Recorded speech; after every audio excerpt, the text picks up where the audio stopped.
नमस्कार छात्रों, मैं परमनाथ सिंह आपके अपने YouTube channel PS chemistry classes पर। तो छात्रों, पिछली वीडियो में आपको बताया था एकक कोष्ठका के प्रकार। एकक कोष्ठकाएँ कितने प्रकार की होती हैं। आज का टॉपिक है 7 क्रिस्टल तंत्र, 7 क्रिस्टल सिस्टम। 7 क्रिस्टल सिस्टम क्या होता है? ये एकक कोष्ठकाओं के ही एक प्रकार होते हैं।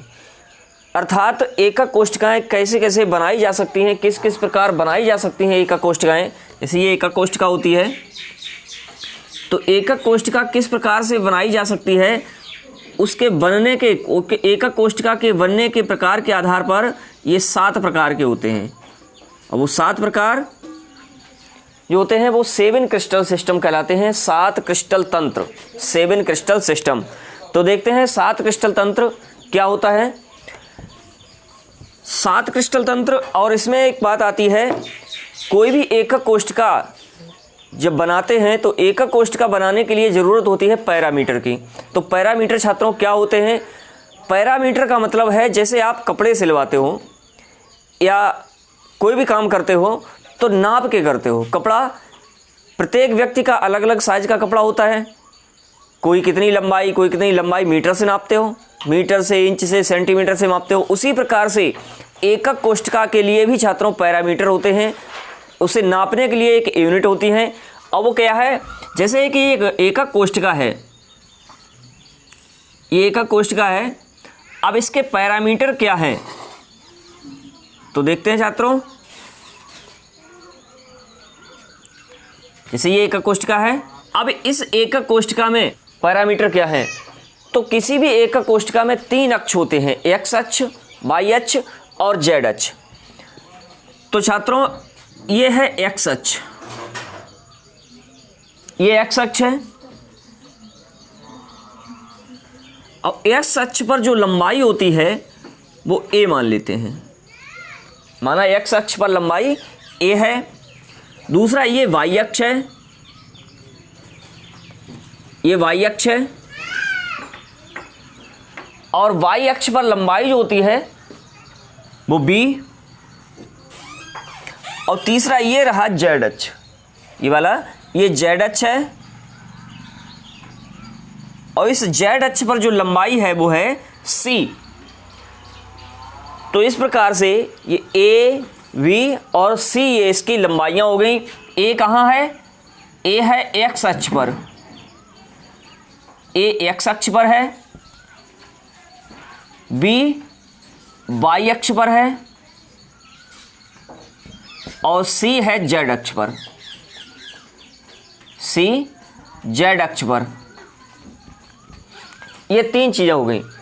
अब एकक कोष्ठका के प्रकार एक तो 3, ये लंबाई चौड़ाई, इसके लंबाई के आधार पर हो सकते हैं। जैसे कोई कमरा बनाते हैं तो कमरे में लंबाई कम या चौड़ाई ज़्यादा है, या चौड़ाई कम लंबाई ज़्यादा है, या ऊंचाई कम ज़्यादा है। इस आधार पर 3 प्रकार तो ये हो गए एक्स अक्ष पर, यानी ए बी सी के रूप में, एक्स अक्ष पर, वाई अक्ष पर और जेड अक्ष पर। दूसरी बात छात्रों आती है यहाँ पर कोण कि जो एकक कोष्ठका है, अब जैसे एकक कोष्ठका का कोना है तो कोना कोई किधर झुका हो सकता है, कोई किधर को झुका हो सकता है, कोई किधर को झुका हो सकता है। तो इस आधार पर भी एकक कोष्ठकाएं जो होती हैं वो 3 प्रकार की होती हैं, जिन्हें अल्फा, कोण बीटा और कोण गामा से डिनोट करते हैं। कोण अल्फा, कोण बीटा और कोण गामा से इसे डिनोट करते हैं। तो छात्रों इसमें अल्फा, बीटा और गामा को हम थोड़ी देर के लिए मान लेते हैं। अल्फा को ए के बराबर मान लें, अगर बीटा को बी के बराबर मान लें और गामा को सी के बराबर मान लें, तब ए, बी और सी यहाँ पर कहाँ होते हैं, कहाँ पर होंगे वो देख लें। समझने के लिए छोटी सी एक बात यह है कि यहाँ पर देखो, जब ए और बी 2 चीज़ें यहाँ पर हैं, एक्स अक्ष पर ए है और वाई अक्ष पर बी है, दोनों के मध्य सी नहीं है। और सी को डिनोट किया है वाई के बराबर से। तो यहाँ पर जब सी नहीं है, जो अनुपस्थित है उसे मान लेते हैं। ये हो गया कोण, ये भुजा ए हो गई, तो ये कोण हो गया गामा। छात्रों यहाँ सी और वी के मध्य में ए अनुपस्थित है, ए एब्सेंट है। जब यहाँ ए एब्सेंट है, ए को डिनोट किया है अल्फा से, तो ये कोण हो गया अल्फा। और यहाँ पर ए और सी, ये कोण, ये है भुजा ए और सी। जब भुजा ए और सी है, इसके मध्य में बी नहीं है। जो वी नहीं है तो वी को प्रदर्शित करते हैं बीटा से, या वी को डिनोट किया है बीटा से। जब वी को बीटा से डिनोट किया है तो ये कोण हो गया बीटा, यानी ये कोण हो गए अल्फा, बीटा और गामा। तो कोण कौन से हो गए, यानी ये तो हो गई भुजाएं, यानी ये हो गई लंबाई, ठीक है। ये तो लंबाई हो गई, इसे कहते हैं अक्षीय लंबाई। दूसरी बात आती है कोण की, तो कोण क्या है, अल्फा है, कोण बीटा है और कोण गामा है। कोण अल्फा कहाँ है, कोण अल्फा है बी और सी के मध्य, ये कोण बी व सी के मध्य, कोण बी और सी के मध्य। दूसरा बीटा कोण कहाँ है, बीटा है ए और सी के मध्य, ए और सी के मध्य, ए और सी के मध्य। और तीसरा जो गामा है, गामा कोण कहाँ है, ए और बी के मध्य। गामा कहाँ है, ए और बी के मध्य, ए व बी के मध्य, ठीक है। तो ये हो गए 3 पैरामीटर, ये हो गए ए अक्षीय लंबाई ए, अक्षीय लंबाई वी और अक्षीय लंबाई सी। 3 तो ये हो गए, और 3 हो गए कोण अल्फा, बीटा और गामा। इस प्रकार से ये 6 हो गए, ये 6 हो गए। तो इन 6 प्रकारों के आधार पर जो एकक कोष्ठकाएं होती हैं, वो एकक कोष्ठकाएं 7 प्रकार की होती हैं।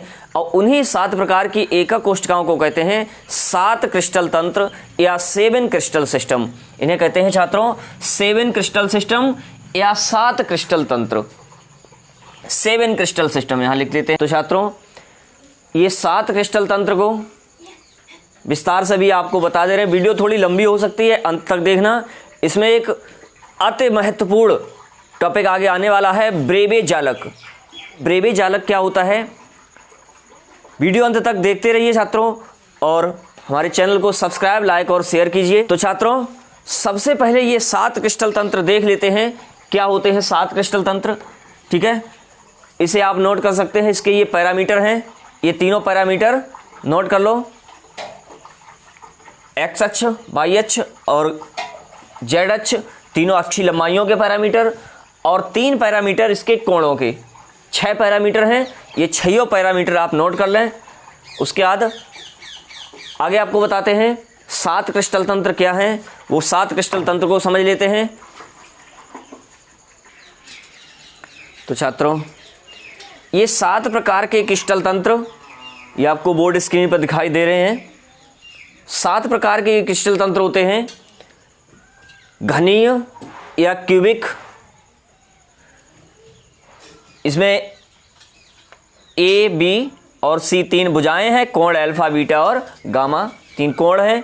घनीय है, द्विसमलंबाक्ष, विषमलंबाक्ष, षटकोणीय, त्रिसमंताक्ष, ऐसी कहते हैं त्रिसमंताक्ष को ही कहते हैं त्रिकोणीय या एकंताक्ष। और उसके बाद आता है ये लास्ट त्रिनताक्ष, ये है त्रिनताक्ष।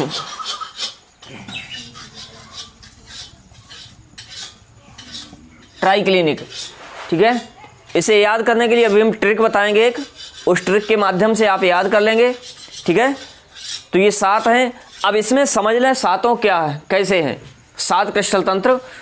इसमें देखो जो घनीय होता है, घनीय का मतलब आप समझते हो क्यूबिक, क्यूबिक का अर्थ होता है क्यूब जैसा, यानी घन जैसा।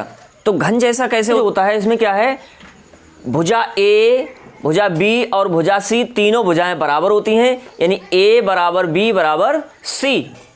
और इसके प्रत्येक तीनों कोण 90 डिग्री होते हैं। प्रत्येक तीनों कोण जो होते हैं 90 अंश होते हैं। अल्फा, कोण बीटा और कोण गामा बराबर होता है 90 अंश, तीनों ये 90 डिग्री होते हैं। तो ये होती है घनीय, ये घनीय क्रिस्टल तंत्र होता है। दूसरी बात आती है टेट्रागोनल की। टेट्रागोनल जो होता है इसे द्विसमलंबाक्ष कहते हैं। ये द्विसमलंबाक्ष जो होता है इसमें भुजा ए बराबर भुजा बी होती है और तीसरी भुजा बराबर नहीं होती है, यानी भुजा ए बराबर भुजा बी और तीसरी भुजा भिन्न होती है। भुजा ए बी की लंबाई बराबर, यानी दो भुजाएं इसमें समान होती हैं और तीसरी भुजा इसमें भिन्न होती है, भिन्न लंबाई की होती है। इसके प्रत्येक तीनों कोण 90 डिग्री होते हैं, प्रत्येक तीनों कोण 90 अंश होते हैं। ठीक है। एग्जाम्पल, घनी का एग्जाम्पल NaCl। NaCl की जो संरचना होती है वो घनीय संरचना होती है। उसके बाद द्विसमलंबाक्ष जो SnO2 है, SnO2 जो द्विसमलंबाक्ष होता है ये यानी ये टेट्रागोनल होता है। तीसरा आता है विषमलंबाक्ष। तो भुजा ए, भुजा बी, भुजा सी, तीनों भुजाएं भिन्न भिन्न लंबाई की होती हैं, यानी लंबाई चौड़ाई ऊंचाई अलग अलग होती है। तो तीनों भुजाएं भिन्न भिन्न होती हैं, परंतु कोण जो तीनों होते हैं वो तीनों कोण बराबर होते हैं और तीनों कोण 90 अंश होते हैं। यानी कोण अल्फा, कोण बीटा और कोण गामा बराबर 90 अंश। यानी भुजाएं जो होती हैं यानी लंबाई चौड़ाई और ऊंचाई, लंबाई चौड़ाई और ऊंचाई तीनों भुजाएं जो होती हैं भिन्न भिन्न होती हैं और कोण जो होते हैं अल्फा बीटा और गामा तीनों कोण 90 डिग्री होते हैं, तीनों कोण 90 अंश होते हैं। तो छात्रों उसके बाद आता है षटकोणीय। षटकोणीय या हेक्सागोनल, ये आती है संरचना षटकोणीय यानी हेक्सागोनल। तो हेक्सागोनल क्या है? हेक्सागोनल जो होता है इसमें दो भुजाएं बराबर होती हैं, भुजा ए बराबर भुजा बी और तीसरी भुजा जो होती है वो भिन्न लंबाई की होती है। यानी भुजा ए बराबर भुजा बी है और तीसरी भुजा सी भिन्न लंबाई की है। उसके बाद इसके कोण अल्फा और बीटा 90 डिग्री होते हैं और कोण गामा 120 अंश होता है, 120 डिग्री होता है। उदाहरण इसका के ZnO यानी जो जिंक ऑक्साइड होता है ये षटकोणीय संरचना को दर्शाता है, ये षटकोणीय संरचना में व्यवस्थित होता है, ये षटकोणीय संरचना इसकी होती है। उसके बाद आता है त्रिसमन्ताक्ष। त्रिसमन्ताक्ष AIC को कहते हैं त्रिकोणीय यानी रोम्बोहेड्रल। ये जो त्रिसमन्ताक्ष होता है इसे अंग्रेजी में कहते हैं रोम्बोहेड्रल, की भुजाएं तीनों बराबर होती हैं, यानी भुजा ए बराबर बी बराबर सी, तीनों भुजाएं यानी लंबाई चौड़ाई ऊंचाई तीनों बराबर होती हैं। कोण बराबर होते हैं परंतु ये कोण 90 अंश के नहीं होते हैं, 90 अंश नहीं होते हैं। जैसे कैल्शियम कार्बोनेट है CaCO3, जो CaCO3 होता है वो इस प्रकार की संरचना प्रदर्शित करता है रोम्बोहेड्रल, जिसमें तीनों भुजाएं ए बी सी तीनों भुजाएं बराबर होती हैं, लेकिन कोण जो होते हैं इसके तीनों कोण अल्फा बीटा और गामा तीनों कोण बराबर तो होते हैं परंतु कोई भी कोण इनमें से 90 अंश का नहीं होता है। तो छात्रों इसे समझ लेते हैं। उसके बाद आता है एकनताक्ष। एकनताक्ष या मोनोक्लिनिक, एकनताक्ष या मोनोक्लिनिक। मोनोक्लिनिक में कोई भी भुजा बराबर नहीं होती है, यानी भुजा ए बराबर नहीं भुजा बी के और बराबर नहीं भुजा सी के, यानी तीनों भुजाएं नाटकल होती हैं, तीनों में से कोई भी भुजा समान नहीं होती है। जब भुजा समान नहीं है, कोण लेकिन क्या है? कोण अल्फा और गामा, ध्यान दें इसके कोण अल्फा और गामा दो कोण बराबर होते हैं और दोनों 90 अंश होते हैं। कोण अल्फा और गामा दो कोण बराबर होते हैं और ये दोनों कोण 90 अंश होते हैं, परंतु तीसरा कोण जो बीटा होता है ये 120 अंश के बराबर नहीं होता है। तीसरा कोण गामा 120 अंश के बराबर नहीं होता है, ध्यान रखें बराबर नहीं होता है 120 अंश के, नॉट इक्वल में होता है। तीसरा कोण गामा 120 अंश नहीं होता है। जैसे कैल्शियम सल्फेट है, कैल्शियम सल्फेट इस प्रकार की संरचना प्रदर्शित करता है। यह है मोनोक्लिनिक, इसमें तीनों भुजाएं जो होती हैं नॉट इक्वल होती हैं, कोई भी भुजा समान नहीं होती है और इसके कोण अल्फा और कोण गामा दो कोण समान होते हैं परंतु तीसरा कोण 120 अंश नहीं होता है, ये दोनों कोण 90 अंश होते हैं। उसके बाद आता है त्रिनताक्ष। त्रिनताक्ष या इसे कहते हैं ट्राइक्लिनिक। त्रिनताक्ष या ट्राइक्लिनिक होता है। इस ट्राइक्लिनिक में कोई भी भुजा समान नहीं होती है, यानी भुजा ए बराबर नहीं भुजा बी और बराबर नहीं भुजा सी के, भुजा ए बी सी कोई भी भुजा समान नहीं होती है, यानी तीनों भुजाएं भिन्न भिन्न लंबाई, यानी कोण अल्फा कोण बीटा और कोण गामा तीनों कोण बराबर भी नहीं होते हैं और कोई भी कोण इनमें से 90 अंश का नहीं होता है। तो छात्रों यह है 7 क्रिस्टल तंत्र। 7 क्रिस्टल तंत्र एक बार फिर समझ लेते हैं। सरल घनीय है, यानी घनीय जो घनी क्रिस्टल तंत्र है, इसमें कोण अल्फा बीटा और गामा तीनों कोण 90 अंश होते हैं, भुजाएं ए बी सी बराबर होती हैं। दूसरा आता है द्विसमलंबाक्ष। द्विसमलंबाक्ष में दो भुजाएं बराबर होती हैं और तीसरी भुजा भिन्न होती है, यानी ए बराबर बी और बराबर नहीं है सी, और कोण इसके तीनों बराबर होते हैं। कोण अल्फा, बीटा और गामा तीनों कोण 90 अंश के होते हैं। तीसरा आता है विषम लंबाक्ष। तो विषम लंबाक्ष में छात्रों तीनों भुजाएं भिन्न भिन्न होती हैं, क्योंकि विषम है। विषम लंबाक्ष में तीनों भुजाएं भिन्न भिन्न होती हैं और इसमें जो कोण होते हैं तीनों कोण अल्फा बीटा बराबर होते हैं। ये तीनों कोण 90 अंश के होते हैं। उसके बाद आता है षटकोणीय। षटकोणीय में दो भुजाएं ए और बी बराबर होती हैं, तीसरी भुजा सी भिन्न होती है। उसके बाद इसके जो कोण होते हैं दो कोण बराबर होते हैं, अल्फा और बीटा कोण बराबर होते हैं और ये 90 अंश के होते हैं। और तीसरा कोण गामा जो होता है वो 120 अंश का होता है। उसके बाद आता है त्रिसमन्ताक्ष या त्रिकोणीय। ठीक है, त्रिसमन्ताक्ष या त्रिकोणीय। त्रिकोणीय संरचना में तीनों भुजाएं बराबर होती हैं, ए बी सी बराबर होती हैं और इसके कोण अल्फा बीटा और गामा तीनों बराबर होते हैं, परंतु कोई भी कोण 90 अंश का नहीं होता है। कोई भी कोण इसका 90 अंश नहीं होता है। उसके बाद एकंताक्ष।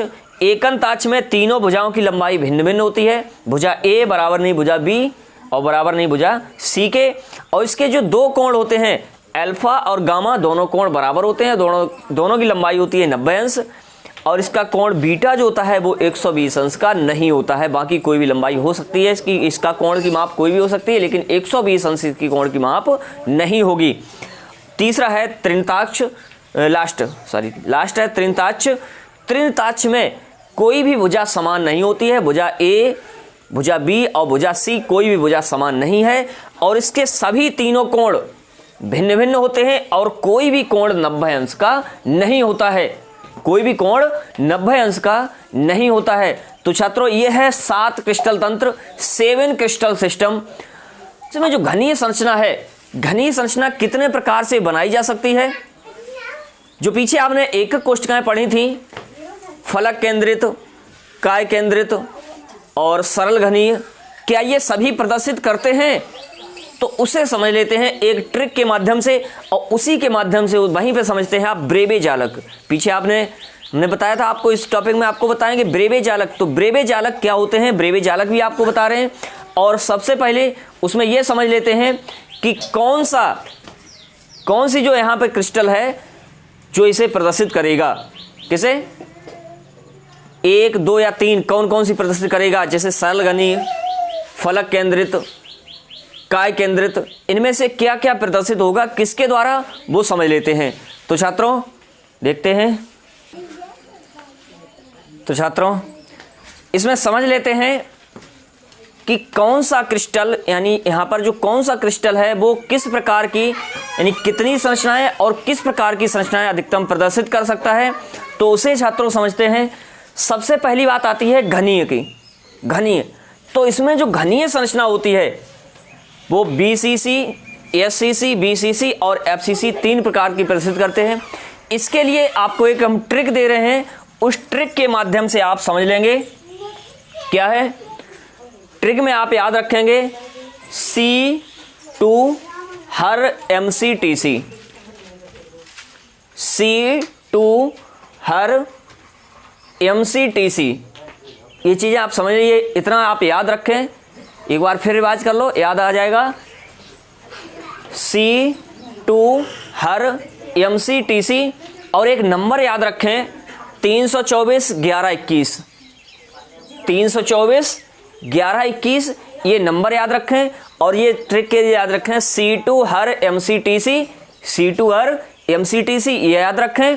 और दूसरी बात ये नंबर याद रखें 324 11 21, 324 11 21 ये नंबर याद रखें। इससे आपको पता ये रहेगा, ये नंबर आप जब याद रखोगे तो इससे आपको ये आसानी से याद हो जाएगा कि किस प्रकार के क्रिस्टल में कितने प्रकार की संरचनाएं प्रदर्शित हो सकती हैं। तो इसे छात्रों देख लेते हैं। देखो यहां पर सबसे पहली बात आती है घनीय।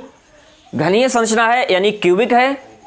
तो क्यूबिक जो होता है ये 3 प्रकार की संरचनाएं प्रदर्शित करता है। SCC संरचना, BCC संरचना और FCC संरचना, ये 3 प्रकार की संरचनाएं प्रदर्शित करता है क्यूबिक। तो देखो क्यूबिक, C का मतलब यहां क्यूबिक, क्यूबिक 3 प्रकार की संरचनाएं प्रदर्शित करता है। उसके बाद दूसरा आता है टेट्रागोनल। टेट्रागोनल है, ये दो प्रकार की संरचनाएं प्रदर्शित करता है। वो संरचनाएं हैं एएससीसी और बीसीसी। एएससीसी और बीसीसी दो प्रकार की संरचनाएं प्रदर्शित करता है। देखो यहां पर टी के सामने 2 लिखा है, 2 नंबर, यानी टी जो होता है वो दो प्रकार की संरचनाएं प्रदर्शित करता है, एएससीसी और बीसीसी, ये दो प्रकार की संरचनाएं होती हैं। और तीसरा आयताकाश है ये, यानी अर्थोरोम्बिक। यहां पर ओ जो होता है वो है अर्थोरोम्बिक। अर्थोरोम्बिक, तो अर्थोरोम्बिक जो होता है वो 4 प्रकार की संरचनाएं प्रदर्शित करता है, एएससीसी, बीसीसी, एफसीसी और ईसीसी। ये 4 प्रकार की संरचनाएं प्रदर्शित करता है, 4 प्रकार की ये संरचनाएं प्रदर्शित करता है। उसके बाद आता है एच फॉर यहाँ पे क्या है, षटकोणीय। षटकोणीय मतलब यहाँ एच से डिनोट करते हैं इसे हेक्सागोनल। तो हेक्सागोनल जो होता है, जो षटकोणीय संरचना होती है, केवल एक प्रकार की संरचना बनाता है, एक प्रकार की क्रिस्टल एकक कोष्ठिका बनाता है। वो एक प्रकार की क्रिस्टल जो एकक कोष्ठिका जो होती है वो एससीसी होती है, यानी सिंपल क्यूबिक सेल, एससीसी संरचना होती है, यानी ये एक प्रकार की होती है। दूसरी बात आती है, उसके बाद आता है आगे त्रिसमनताक्ष, और त्रिसमनताक्ष को ही कहते हैं त्रिकोणीय। जो त्रिकोणीय संरचना होती है, त्रिकोणीय संरचना एक प्रकार की प्रदर्शित होती है, यानी एससीसी।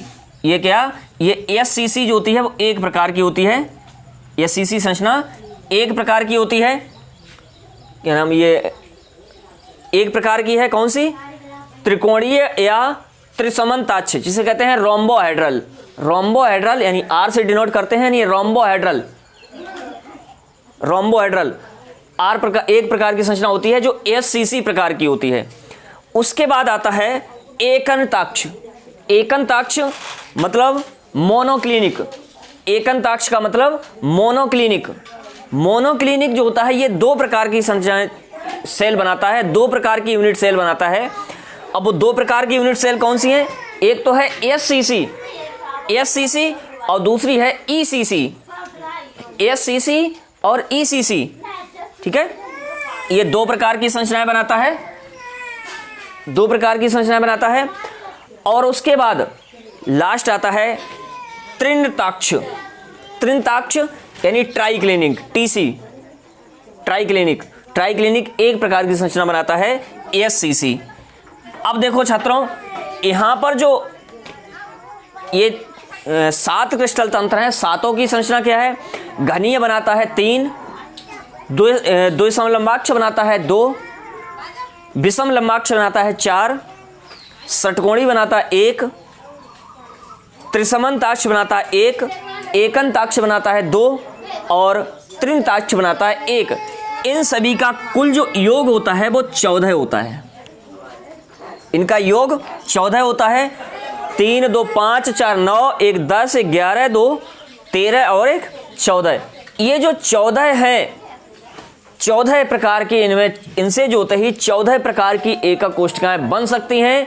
तो छात्रों यही कहलाते हैं ब्रेबे जालक, यही कहलाते हैं ब्रेबे जालक। तो छात्रों अब ब्रेबे जालक की परिभाषा नोट कर लेते हैं। ब्रेबे जालक क्या है, ब्रेबे जालक की परिभाषा नोट कर लें।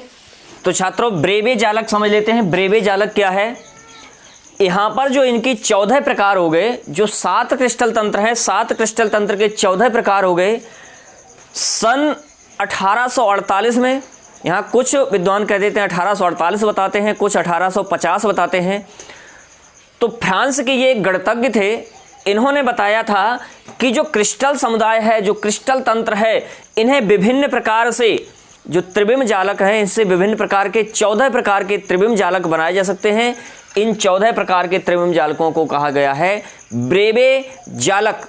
तो ब्रेबे जालक की परिभाषा नोट कर लेते हैं। ब्रेबे जालक क्या है, फ्रांस के गणितज्ञ ब्रेबे ने 1848 में बताया कि 7 क्रिस्टल समुदायों को, परिभाषा नोट कर लें, फ्रांस के गणितज्ञ सन 1848 में बताया कि 7 क्रिस्टल समुदायों को या क्रिस्टल तंत्रों को उनकी एकक कोष्ठिका में कणों की व्यवस्था के आधार पर, एकक कोष्ठिका में कणों की व्यवस्था के आधार पर 14 विभिन्न प्रकार के त्रिविम जालकों में बांटा, 14 विभिन्न प्रकार के त्रिविम जालकों में बांटा जा सकता है। 14 प्रकार के विभिन्न त्रिविम जालकों में बांटा जा सकता है। इन्हें ही कहा गया है ब्रेबे जालक। इन्हें ब्रेबे जालक कहा गया है। एआईसी को ब्रेबिस जालक भी कहते हैं। कहीं कहीं कुछ लोग इसे ब्रेबिस जालक भी कहते हैं, तो चाहे तो इसे ब्रेबे जालक कह सकते हैं या इसे कह सकते हैं ब्रेबिस जालक। तो छात्रों, आपको एक ट्रिक के माध्यम से हमने बताया कि ब्रेबे जालक क्या होते हैं। ट्रिक याद रखनी है, C2 हर MCTC, C2 हर MCTC, और नंबर याद रखना है 324 11 21, 324 11 21। तो ये इस प्रकार से 14 प्रकार के क्रिस्टल इसमें बन जाएंगे, 14 प्रकार की एकक कोष्ठिकाएं बन जाएंगी। इस 7 क्रिस्टल तंत्रों से 14 प्रकार की एकक कोष्ठिकाएं बन जाएंगी। ये 14 प्रकार की एकक कोष्ठिकाएं ही कहलाती हैं ब्रेबे जालक या ब्रेबिस जालक। तो इसे आप नोट कर लें। तो अगली वीडियो में आपको बताते हैं कि संकुलन क्षमता क्या है और संकुलन क्षमता में किस प्रकार से संरचनाएं बनाई जा सकती हैं, वो अगली वीडियो में बताते हैं। तब तक के लिए ये आप इतना समझ लें। नमस्कार।